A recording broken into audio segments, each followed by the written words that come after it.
대한민국의 뜻을 아시나요? 대한민국이라는 이름은 우리 민족의 유구한 역사와 숭고한 정신이 고스란히 담겨있는 국호입니다. 단순히 나라를 지칭하는 명사를 넘어 자주 독립과 민주주의, 그리고 세계 최고 수준의 문화 강국을 향한 영원히 응축된 상징이라고 할 수 있습니다. 오늘날 많은 이들이 대한민국이라는 이름의 깊은 뜻과 유래를 제대로 알지 못하는 현실은 안타까운 일입니다. 우리 역사의 중요한 부분이자 민족 정체성의 근간이 되는 국호의 의미를 되새기는 것은 미래를 향해 나아가는 우리에게 중요한 길잡이가 될 것입니다. 대한민국이라는 국호의 직접적인 뿌리는 고종 황제가 1897년 선포한 대한제국에서 찾을 수 있습니다. 조선이라는 이름은 명나라의 책봉을 받아 정해진 것으로 사대주의적 잔재가 남아있었습니다. 조선을 건국한 이성계가 명나라의 두 가지 국호 후보를 보내어 선택받은 것이 조선이었으니 이는 자주적인 국호라기보다는 타율적인 성격이 강했습니다. 고종은 이러한 사대적 의식에서 벗어나 자주 독립국임을 천명하고 황제국으로서의 위상을 드높이고자 국호를 변경할 필요성을 느꼈습니다. 때는 당시 제국주의 시대 강대국들이 자국의 국호 앞에 붙이던 접두사였습니다. 대영제국, 대청제국, 대일본제국 등에서 볼 수 있듯이 대에는 국력을 과시하고 자주성을 드러내는 의미로 사용되었습니다. 고종은 이러한 흐름에 발맞춰 우리나라도 국제사회에서 동등한 위치를 지닌 자주국임을 선언하고자 대를 국호 앞에 붙였습니다. 그렇다면 핵심적인 국명인 한은 어디에서 유래했을까요? 대한제국 당시 조선의 선비들은 중국의 국호가 송, 원, 명, 청과 같이 한 글자인 반면 주변국들은 두 글자인 관행을 따랐습니다. 이에 따라 황제국으로서의 위상을 갖추기 위해서는 국호가 한 글자여야 한다는 인식이 지배적이었습니다. 고종은 이러한 시대적 요구를 반영하여 한이라는 글자를 선택하게 됩니다. 한은 사만에서 유래합니다. 고조선의 마지막 왕인 준왕이 위만에게 왕위를 빼앗긴 후 한반도 남쪽으로 내려와 세운 나라가 한이었고, 이는 마한, 변한, 진한으로 나뉘어 사만이라 불렸습니다. 이 사만은 고조선의 정통성을 이어받은 국가로 인식되었으며 고조선에서 사만, 그리고 대한제국으로 이어지는 민족사의 맥락 속에서 하는 유구한 역사와 전통을 상징하는 이름이 되었습니다. 이러한 유래를 통해 대한민국은 고조선과 사만의 맥통을 계승한 유일한 정통 국가라는 역사적 정당성을 확보하게 됩니다. 더 나아가 한은 크다, 높다라는 뜻을 가진 알타이어 한에 대한 한자식 표기라는 주장도 있습니다. 고대 유목민족의 지배자를 뜻하는 칸과 연결지어 볼 때 한은 단순히 특정 지역을 넘어선 광활한 영토와 강력한 민족을 상징하는 의미를 내포하게 됩니다. 이는 우리 민족이 과거부터 드넓은 대륙에서 활약했던 기상을 엿볼 수 있게 하는 부분입니다. 대한제국에서 대한민국으로의 변화는 단순히 국호의 형태만 바뀐 것이 아니라 국가의 근본적인 통치 이념이 전환되었음을 의미합니다. 제국이 황제 중심의 전제 군주제를 표방했다면 민국은 민주정치를 시행하는 나라라는 뜻으로 주권이 국민에게 있음을 명확히 하는 것입니다. 1919년 3.1 운동 이후 수립된 대한민국 임시정부는 대한민국이라는 국호를 사용함으로써 민주공화정을 지향하는 국가임을 선언했습니다. 이는 구한말 대한제국이 자주독립을 위해 대한이라는 이름을 계승하면서도 더 나아가 국민이 주인이 되는 민국이라는 개념을 도입하여 근대 국가의 이상을 실현하고자 했던 혁명적인 결정이었습니다. 임시정부 헌법에는 대한민국은 민주공화제로 함이라고 명시되어 있습니다. 이는 단순히 외세에 대한 저항을 넘어 내부적으로는 군주제가 아닌 국민주권의 원칙을 확립하고자 했던 선각자들의 고뇌와 결단이 담겨있는 것입니다. 공관적인 군주체제에서 벗어나 근대적인 민주공화국으로 나아가겠다는 의지를 담은 민국은 우리 민족이 지향하는 자유와 평등의 가치를 대변하는 중요한 의미를 가집니다. 따라서 대한민국은 대라는 적두사를 통해 국가적 위상과 자긍심을, 한을 통해 유구한 역사와 민족적 정통성을, 그리고 민국을 통해 국민주권과 민주주의라는 현대적 가치를 모두 담고 있는 이름이라고 할 수 있습니다. 이 세 가지 요소가 결합하여 오늘날 우리가 부르는 대한민국이라는 자랑스러운 국호가 완성된 것입니다. 대한민국 국호의 의미는 여러 역사적 기록과 사상 속에서 더욱 깊이 이해될 수 있습니다. 1896년 창간된 독립신문은 국호의 의미를 내포하는 자주독립 사상을 국민에게 널리 알리는 데 크게 기여했습니다. 서재필이 주도하여 간행된 독립신문은 당시 조선이 나아가야 할 방향을 제시하며 외세의 간섭에서 벗어나 주체적인 국가를 건설해야 한다는 메시지를 끊임없이 전달했습니다. 이러한 독립의 정신은 훗날 대한이라는 국호에 반영되어 자주적인 국가의 위상을 확립하려는 노력으로 이어졌습니다. 또한 삼국유사에 나타난 고조선의 건국 이야기는 한이라는 국호의 유래와 깊은 연관을 가집니다. 삼국유사는 단군 신화를 통해 우리 민족의 뿌리와 정신을 담아내고 있는데, 단군이 세운 고조선은 우리 민족의 시원 국가로서 한이라는 이름의 역사적 정통성을 부여합니다. 한웅이 인간 세상을 구원하고 널리 인간을 이롭게 한다는 단군의 이념은 단순히 고대 민족의 신화를 넘어 오늘날 대한민국이 지향하는 세계 최고 수준의 문화국가라는 이상과 맞닿아 있습니다.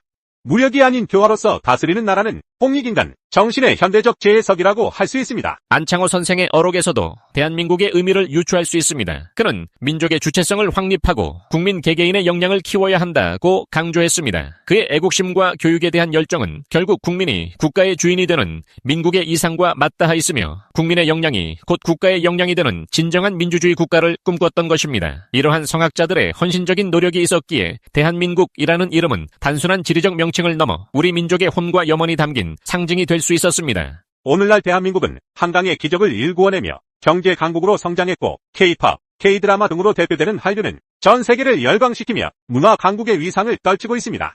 이는 세계 최고 수준의 문화국가를 지향하는 크고도 높은 나라라는 대한민국이라는 국호의 염원이 현실이 되고 있음을 증명합니다. 한이 지닌 크다, 높다는 의미는 단순한 물리적 크기를 넘어 정신적, 문화적, 도덕적 고향을 지향합니다.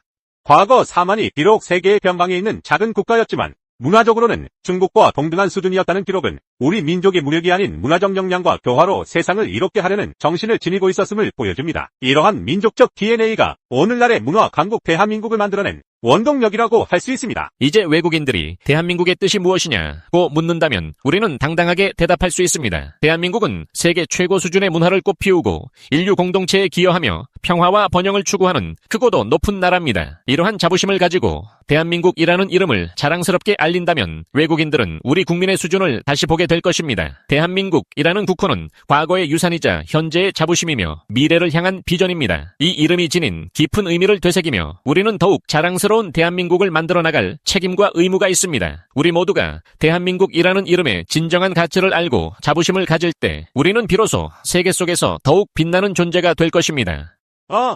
한국.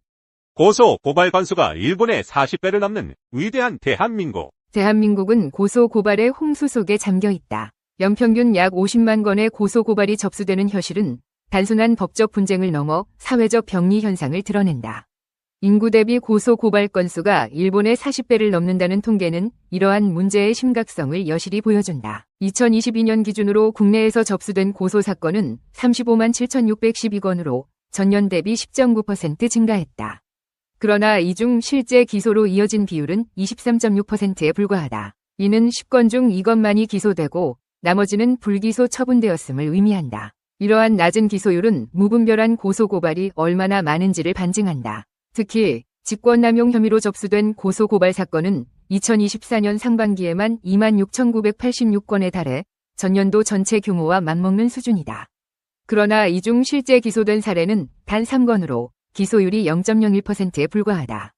이는 직권남용 혐의가 정치적 도구로 남용되고 있음을 시사한다. 고소고발의 남발은 한국 사회의 깊은 불신과 갈등을 반영한다. 정치권은 이러한 갈등을 해소하기보다는 오히려 조장하는 경향이 있다.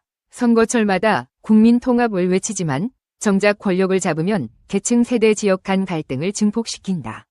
이러한 정치적 행태는 국민들 사이의 신뢰를 무너뜨리고 분쟁을 법적 해결로 몰아가는 문화를 조장한다.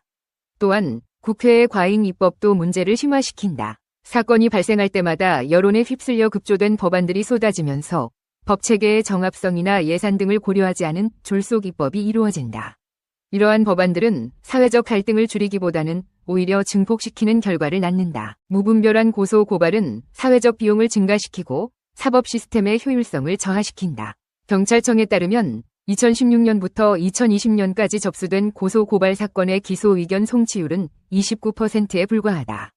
이는 혐의가 없는 사건에 대한 고소 고발이 많음을 나타낸다. 이러한 상황은 무고한 시민을 피의자로 만들고 인권 침해와 수사력 낭비를 초래한다. 또한 민사 사건을 형사화하여 불필요한 갈등을 야기하고 사회적 신뢰를 저하시킨다. 고소 고발 남발 문제를 해결하기 위해서는 사회적 신뢰를 회복하고 제도적 개선이 필요하다. 정치권은 편가르기와 갈등 조장을 멈추고 국민 통합을 위한 노력을 기울여야 한다.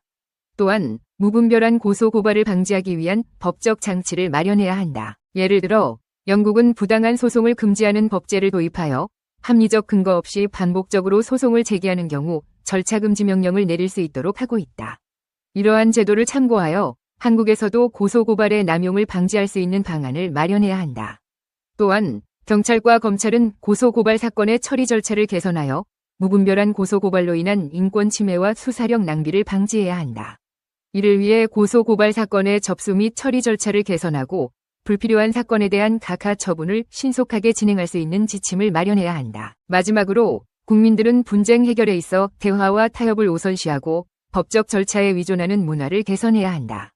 이를 위해 조정이나 중재와 같은 간편한 분쟁 해결 제도를 활성화하고 허위 내용의 고소에 대한 엄격한 처벌이 필요하다. 대한민국이 진정한 선진 사회로 도약하기 위해서는 상호 신뢰를 회복하고 고소고발 남발 문화를 개선하는 노력이 절실하다. 이를 통해 고소고발공화국이라는 오명을 벗고 건강한 사회로 나아갈 수 있을 것이다.